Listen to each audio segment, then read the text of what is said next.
Baik, shalom saudara yang dikasihi oleh Tuhan. Puji Tuhan, jumpa kembali dengan saya Pendeta Yusuf Panggo.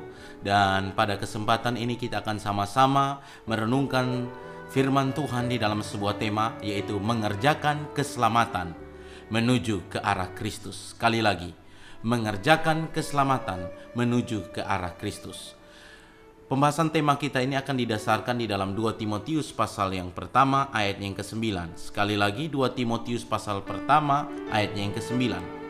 Dialah yang menyelamatkan kita dan memanggil kita dengan panggilan kudus, bukan berdasarkan perbuatan kita, melainkan berdasarkan maksud dan kasih karunia-Nya sendiri yang telah dikaruniakan kepada kita dalam Kristus Yesus sebelum permulaan zaman. Saudara yang dikasihi oleh Tuhan, keselamatan memiliki arti dilepaskan atau dibebaskan dari hukuman, kutuk, dan akibat-akibat dosa lainnya.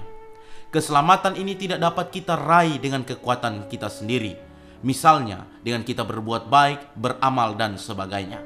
Hanya ada satu cara untuk memperoleh keselamatan, yaitu dengan percaya bahwa Yesus adalah Tuhan dan menerima Dia sebagai Tuhan dan Juru Selamat pribadi kita.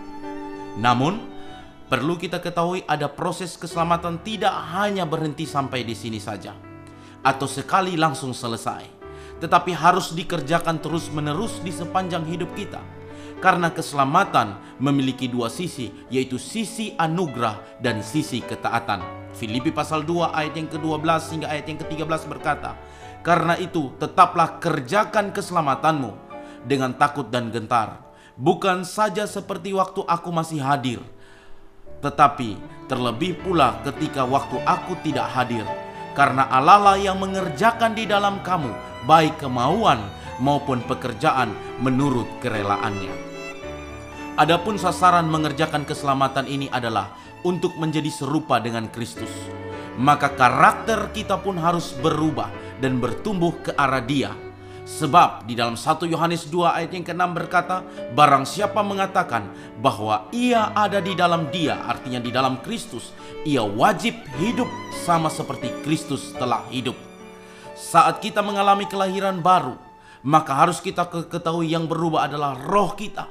Tetapi karakter, pola pikir, kebiasaan kita belum berubah. Maka Tuhan menghendaki kita menghasilkan buah sesuai dengan pertobatan kita. Saudara dapat membaca di dalam Matius 3 ayat yang ke-8 bahwa kita harus menghasilkan buah sesuai dengan pertobatan. Disinilah terjadi perubahan manusia lama ke manusia baru. Tuhan adalah sang penjunan dan kita ini adalah tanah liatnya. Dia selalu punya cara untuk membentuk dan memurnikan kita. Proses pembentukan Tuhan memang sakit, karena di dalamnya terkandung penyangkalan diri, pikul salib, dan komitmen untuk mengikut Tuhan sampai akhir hidup kita. Bapak Ibu bisa membaca di dalam Matius 16 ayat yang ke-24 bahwa ketika kita mengikuti Tuhan, kita harus sangkal diri, pikul salib, dan berkomitmen mengikuti Yesus.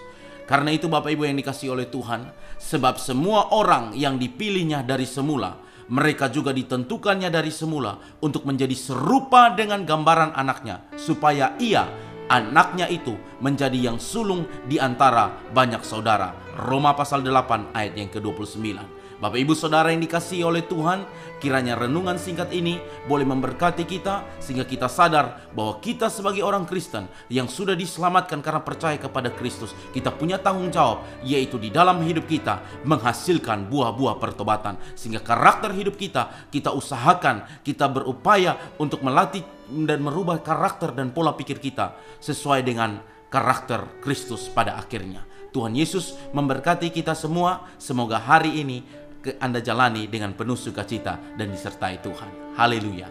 Amin.